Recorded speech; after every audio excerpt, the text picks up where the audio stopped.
Every empire rises on ambition and falls to blood, betrayal, and fire. Stay with us, because here we don't just tell stories, we live them. This is History Uncovered. France, 1095. A council gathered in southern France. Pope Urban delivered his famous call to arms, urgent and resolute. He urged Christians to take up the cross and raise a holy army. Their mission: reclaim Jerusalem from Muslim control and restore glory. The Crusades had begun. History would never be the same. In the 11th century, a new force emerged with fury. The Seljuk Turks, rising from Central Asia's nomadic roots, converted to Islam and mastered the art of war. Victory after victory, they reshaped power in the east. In 1055, they seized Baghdad, marking a pivotal moment in their rise. By 1071, their unstoppable march culminated in the crushing of Byzantium at the Battle of Manzikert. Desperate, Emperor Alexios sent pleas to the west, hoping for rescue. Europe responded, raising one of its greatest armies in history. The Holy Army numbered 70,000 men, composed of knights and soldiers from across Christian Europe. Many abandoned lands and titles to follow the holy cause. Among them were Adhemar of Le Puy and Raymond IV. After a long journey, the army reached Constantinople, exhausted, starving, and desperate for leadership. But Emperor Alexios had no intention of joining the crusade. Instead, he provided ships, food, and essential military supplies. In exchange, he demanded that any land the Crusaders conquered be returned to Byzantium. Godfrey of Bouillon was the first to swear allegiance to the emperor. The others followed shortly after. Once the Crusaders were ferried across the Bosporus, the emperor warned them the Seljuk Turks were swift, brutal, and unrelenting. With this warning in mind, the Crusaders set out on their journey. In early 1097, they arrived in foreign lands, ready to face ruthless enemies and endure trials that would test their very will. Nicaea was Byzantine before it became the capital of the Seljuks. On May 14, 1097, the Crusaders besieged the city, forcing the Seljuk ruler Kilij Arslan to act. Hearing of the danger, he gathered his troops on May 16th, determined to lift the siege and defend his city. The battle for Nicaea had begun, marked by blood and fire.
The Seljuks' counterattack failed.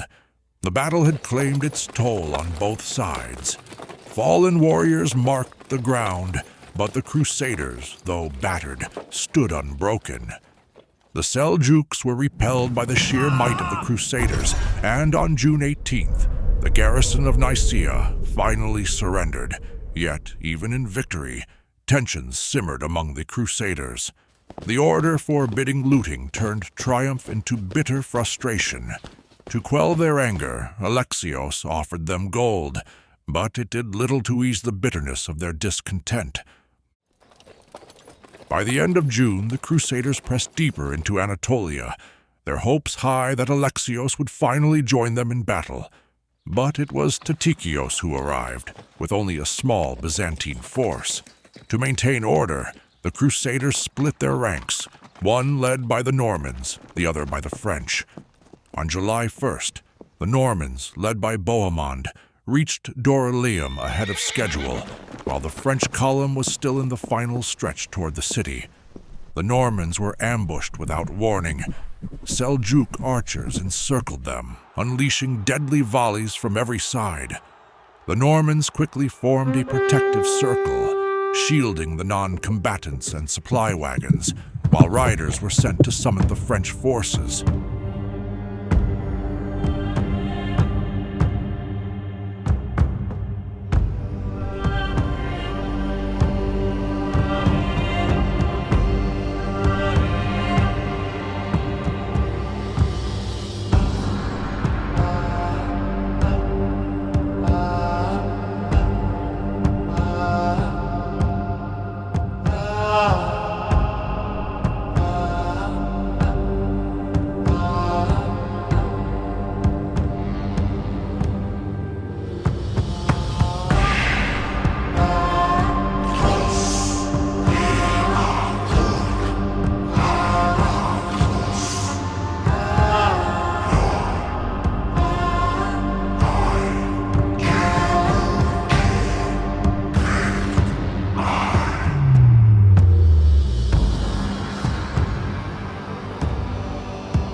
Just as the Normans were being overwhelmed, Godfrey and Raymond arrived with their troops, striking from behind. The Seljuks, caught off guard by the sudden counterattack, fled in disarray. From then on, no major army opposed them, but hardship never ceased. Anatolia itself became the true enemy. Kilij Arslan burned villages, poisoned wells, and destroyed all supplies. It was midsummer, and the heat was relentless. Food and water grew scarce, and horses collapsed beneath the scorching sun. The Crusaders looted when they could, driven by desperation. Meanwhile, their leaders argued, but none were strong enough to unite them. After long marches, the Crusaders finally reached the city of Antioch. Strategically positioned between Constantinople and Jerusalem, it stood as a critical stronghold. Its formidable fortifications made any thought of a direct assault seem impossible. On October 20th, 1097, the siege of Antioch began. However, their forces were too few to encircle the vast city, and supplies continued slipping through their weakened lines. By early 1098, hunger had claimed the lives of hundreds of crusaders. Despite their efforts, no breakthrough came, and as winter's grip deepened, the city held strong. Antioch remained unyielding, while hope within the Crusader camp began to fade. But in March, the siege was relieved as new supplies and ships arrived, breathing fresh life into the Crusaders' resolve. Edgar Atheling, heir to the English throne, joined the crusade, bringing reinforcements from the distant west. Yet Antioch still resisted, and Karaboga's army drew closer with each passing day. He gathered troops from Syria, Iraq, and Anatolian strongholds, marching ever nearer. Bohemond, driven by the lust for glory and power, approached an Armenian commander, Firuz, who agreed to betray the city and open a gate. At dawn on June 2nd, Bohemond and his men slipped inside. The sound of horns shattered the silence and chaos erupted. The city gates swung wide and the Crusaders stormed in. Swords raised, mercy abandoned. Muslims were slaughtered, along with Christians who, caught in the chaos, fell victim to the madness. Greeks, Syriacs, Armenians fell screaming beneath the blaze of fire and foreign steel. Antioch didn't simply fall. It was consumed by violence. 1 month after Antioch fell, Karaboga's massive army reached the city, determined to retake it. On June 10th, a fierce battle erupted, lasting 4 long days. Seljuk archers unleashed a ceaseless barrage, firing from dawn's first light to the final rays of dusk. The Crusaders resisted, but hunger and fear slowly consumed them. Karaboga, changing tactics, cut off all supplies, and as their strength waned, starvation and terror took deeper hold. With nothing left to lose, the Crusaders' resolve hardened, and by June 28th, they marched out to face the enemy.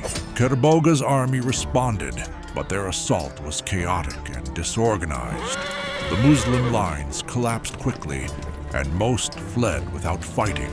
After their hard-won victory, Bohemond claimed Antioch as his own, but many nobles opposed him, and tensions quickly escalated. The crusade came to a halt as months passed, consumed by bitter arguments and deep division. A devastating plague erupted, killing hundreds and further weakening the already exhausted army. As horse numbers dwindled, supply lines and mounted units were crippled. Muslim villagers refused to provide food, and low-ranking troops, growing increasingly restless, began threatening to march off without their commanders. Frustration grew, patience wore thin, and obedience began to crack. Finally, in early 1099, the crusade resumed its march toward Jerusalem, while Bohemond remained behind, solidifying his rule over Antioch. The Crusaders moved south along the Mediterranean, facing little resistance. Local rulers seeking peace offered supplies rather than battle. As their numbers swelled, Robert Curthose joined the campaign, and Tancred, already committed, marched beside him toward the Holy Land. On February 14th, they laid siege to the city of Arca. Tensions rose. There was still no clear leader of the crusade. The siege dragged on for months, progress stalling. Power struggles intensified among the commanders, each feeling the weight of mounting pressure. By May 13th, they abandoned Arca, having captured nothing. Their efforts rendered futile, and the weight of their failure pushed them onward. Meanwhile, the Fatimids had retaken Jerusalem from the Seljuk Turks and offered peace, safe passage for pilgrims in exchange for halting the Crusader advance. But the Crusaders, fueled by divine determination, rejected diplomacy. The road to Jerusalem would be theirs, one way or another. The Fatimid governor of Jerusalem, Iftikhar al-Dawla, was prepared. Aware of the Crusaders' approach, he acted swiftly to prevent their entry. All Christians in Jerusalem were expelled to thwart any chance of betrayal. When the Crusaders finally reached the city, they were overcome with emotion, weeping at the sight of Jerusalem. But the land surrounding the holy city was desolate. No food, no water, no relief.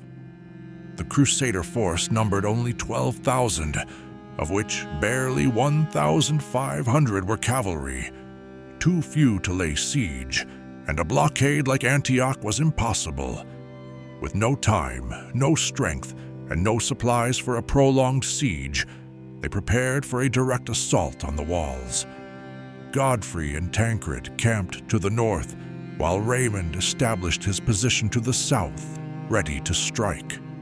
On June 13th, the Crusaders launched their first desperate attack, but many hesitated to join, as deep divisions among their leaders fractured the effort.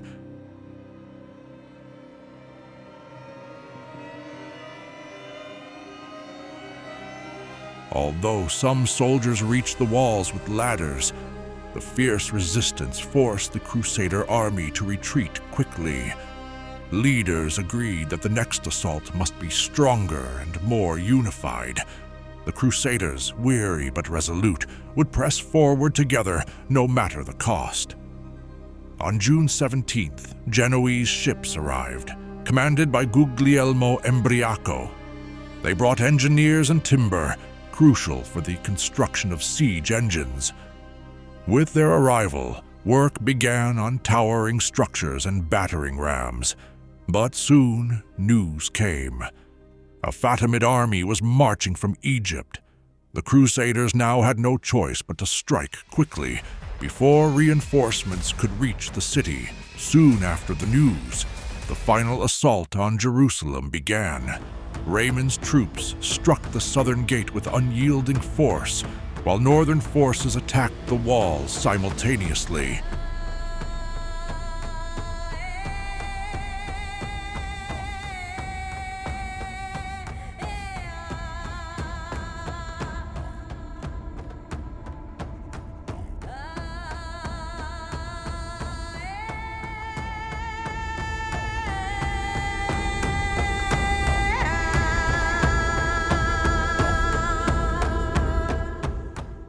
Crusaders scaled ladders quickly, and panic spread among the defenders. Overwhelmed, they abandoned their posts and fled inside. The northern wall fell, and the Crusaders surged through the breach. The remaining defenders retreated to the Temple Mount for one last stand. Tancred and his men pursued them across the sacred ground, where defenders gathered for a desperate final fight. As the defenses crumbled, Crusaders stormed through the open streets of Jerusalem. Raymond's troops followed, advancing deeper into the city. Iftikhar al-Dawla, realizing defeat, surrendered the citadel, securing safe passage for himself to Ascalon. The slaughter raged for hours, relentless and indiscriminate. Muslims were cut down in their homes, alleys, and mosques. Jews perished in their synagogue, burned alive by the Crusaders. By sundown, Jerusalem had fallen, taken by fire, blood, and steel. On July 22nd, a council convened inside the Holy Sepulchre, where leaders debated who would govern the newly captured Jerusalem.